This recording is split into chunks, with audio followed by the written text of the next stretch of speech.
ओम चैतन्यं शाश्वतं शान्तं व्योमातीतं निरञ्जनं नादबिन्दुकलातीतं तस्मै श्रीगुरुवे नमः। सज्जन वृंदो, मैं महामंडलेश्वर डॉक्टर मौनानंद सरस्वती रामानंद आश्रम से आज का विषय है, क्या भक्ति ज्ञानी कर सकता है? क्या भक्ति उच्च जाति का करता है? क्या भक्ति वेद पाठी ब्राह्मण ही कर सकता है अथवा कौन कौन कर सकता है? प्रश्न बहुत अच्छा है, सुने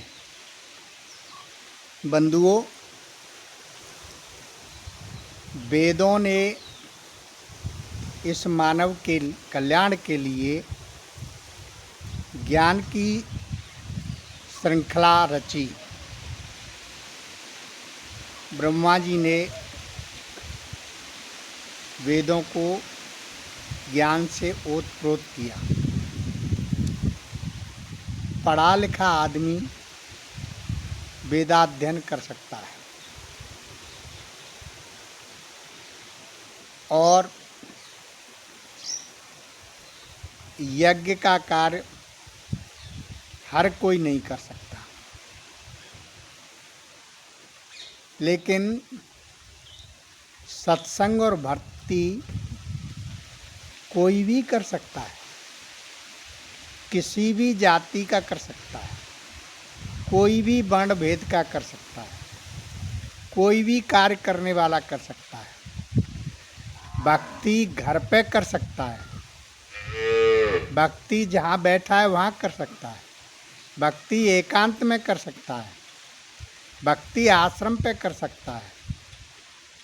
सब जगह भक्ति कर सकता है। भक्ति माता इतनी सरल है कि कोई भी इसमें अधिक बंधन नहीं, अधिक ज्ञान की जरूरत नहीं, अधिक पवित्रता की जरूरत नहीं है। भक्ति जितने भक्त हुए हैं, जैसे सबरी है, सबरी कोई उच्च ब्राह्मण कुल में जन्म नहीं थी। दाना भगत कोई उच्च कुल में नहीं जन्मा था। रैदास भगत कोई उच्च कुल में नहीं जन्मे थे। नामदेव कोई उच्च कुल में नहीं जन्मे थे। तो कहने का तात्पर्य है कि बंधुओं, भक्ति इतनी सरल है कि हर जगह और हर समय और कोई भी कर सकता है, कोई बंधन नहीं है। यज्ञ हर कोई नहीं कर सकता, मंत्रोच्चारण हर कोई नहीं कर सकता, वेदाध्ययन हर कोई नहीं कर सकता, उसके लिए कुछ मर्यादाएं हैं। लेकिन भक्ति के लिए तो कोई भी बंधन नहीं है। क्यों? भक्ति माता है, ज्ञान और वैराग उसके पुत्र हैं। तो माता है, बहुत दयालु होती है। ज्ञानी के बस में परमात्मा नहीं रहते। आज वेदाध्ययन किया हुआ ज्ञान तो भूल सकते हैं आप, लेकिन भक्ति भूली नहीं जा सकती। सेवा परमात्मा की भूली नहीं जा सकती। परमात्मा से प्रेम किया हुआ कभी भूला नहीं जा सकता। बताइए कितनी सरल प्रक्रिया है भक्ति। मंत्रोच्चारण भूल जाओगे, यज्ञ कार्य में कोई भी त्रुटि हो जाएगी, और जहाँ त्रुटि हुई उसका प्रतिफल भी बदल जाएगा। लेकिन भक्ति में तो कोई प्रतिफल बदलता नहीं। भक्ति तो सेवा से, पूजा से, भक्ति तो भक्ति है, प्रेमा भक्ति है, प्रेम से चलती है। परमात्मा से प्रेम करो। इन जड़ वस्तुओं से, संसार से जितना प्रेम करते हैं आप, मैं कहता हूँ आपसे कि उससे आधा परमात्मा से कर लो। परमात्मा आपके आगे पीछे घूमेंगे। प्रेम से प्रकट होए भगवान। परमात्मा के लिए प्रेम जरूर है, प्रेम का भूखा है। परमात्मा धन का भूखा नहीं है। परमात्मा आपके खाने पीने की वस्तुओं का भूखा नहीं है। परमात्मा प्रेम का भूखा है, प्रेम चाहिए परमात्मा को। हम जड़ पदार्थों को, संसार की वस्तुएं हमसे खो जाती हैं तो हम रोने लग जाते हैं। कदाचित कोई भी भक्त होगा एक आध जो मंदिर में बैठ करके परमात्मा के सामने परमात्मा के लिए रोया हो कि मुझे अभी तक दर्शन नहीं मिले आपके, या मैं आपकी सेवा और प्रेम कम कर रहा हूँ। कदाचित कोई हो, हजारों में कोई नहीं रोता। लेकिन जड़ वस्तुओं के लिए बहुत जल्दी रोने लग जाते हैं। हाय अरे अब कैसे जीवन चलेगा। तो भक्ति इतना सरल है कि जिसको कोई भी कर सकता है। स्त्री, पुरुष, जवान, बालक, वृद्ध, किसी भी जाति विशेष का कर सकता है, कोई बंधन नहीं है। और जितने भक्त हुए हैं उन्होंने ज्ञान को हरा दिया। गोपियों का नाम आपने सुना होगा ब्रज में। उद्धव जी अपने ज्ञान का ढिढोरा पीट रहे थे। गोपियों के प्रेम के सामने उद्धव जी नतमस्तक हो गए। तो परमात्मा से प्रेम करो। और यदि संसार से प्रेम किया आपने तो आपको शरीर छोड़ने के बाद ये संसार ही मिल जाएगा। अत्यंतो मतासो गता। जो अंत समय में आपकी चित्त की वृत्ति जहाँ चली गई, बस जहाँ वृत्ति वहाँ गति,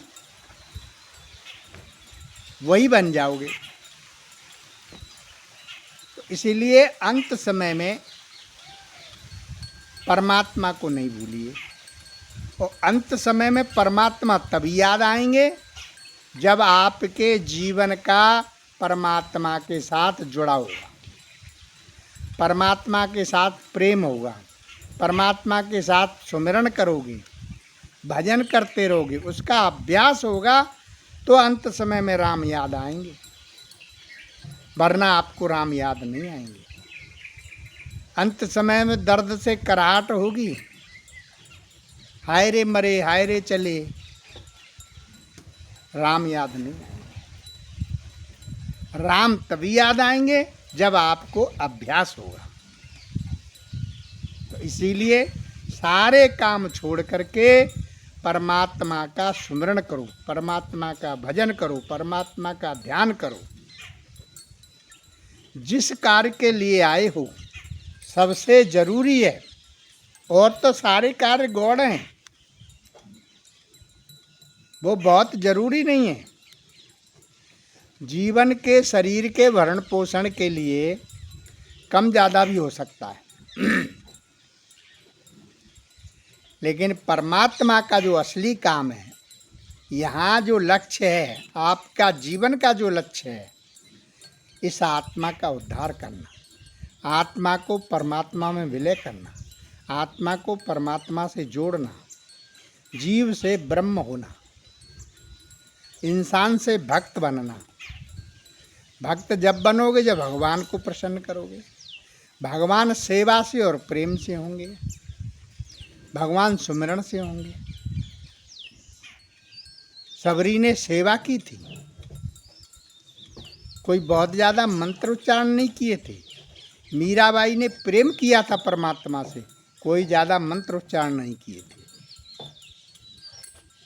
धना भक्त ने सेवा की थी, नामदेव ने सेवा की थी।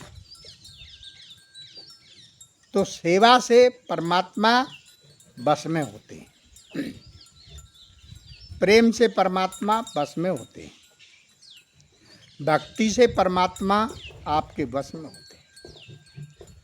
सच्चे मन से यदि भक्ति की जाए, संसार में आज भक्ति कर रहे हैं, लेकिन भक्ति काहे की है? मतलब की। मतलब की भक्ति है। आपने कुछ मांगा, वो परमात्मा ने दे दिया, आपका ले धंधा साफ हो गया। फिर उसमें भक्ति काहे की? भाई जो आपने परिश्रम किया था उसका फल आपको मिल गया। आपने शंकर भगवान का जाप किया, उस पर जल चढ़ाए, बेलपत्री चढ़ाई, नित्य से चढ़ाई, रोज चढ़ाई, मांगा बालक नौकरी लग जाए, बालक नौकरी लग गया, फिर भक्ति काहे की है? भाई आपने जो किया था उसका फल उसने दे दिया, आपका उसका हिसाब किताब बराबर हो गया। नहीं, भक्ति करो, सच्चे मन से करो, परमात्मा से कुछ मत मांगो। परमात्मा घट घट का अंतर्यामी है, सब कुछ जानता है। बस परमात्मा से मांगना है। मंदिर में खड़े होकर के लाइन मत लगाओ कि ये दो दो, वो दे दो, ये दुख है वो। सीधा बोलो, हे प्रभु मैं आपका दास हूँ, आप मेरे पे कृपा करो। बस कृपा कर दी, सारा काम हो गया। लिस्ट मत बनाओ। तो आप समझ गए होंगे कि भक्ति सर्वश्रेष्ठ है और सर्व सरल है और कोई भी कर सकता है। आपका प्रश्न पूरा हो गया, समझ गए होंगे। जय श्री राम। मस्त रहें, व्यस्त रहें।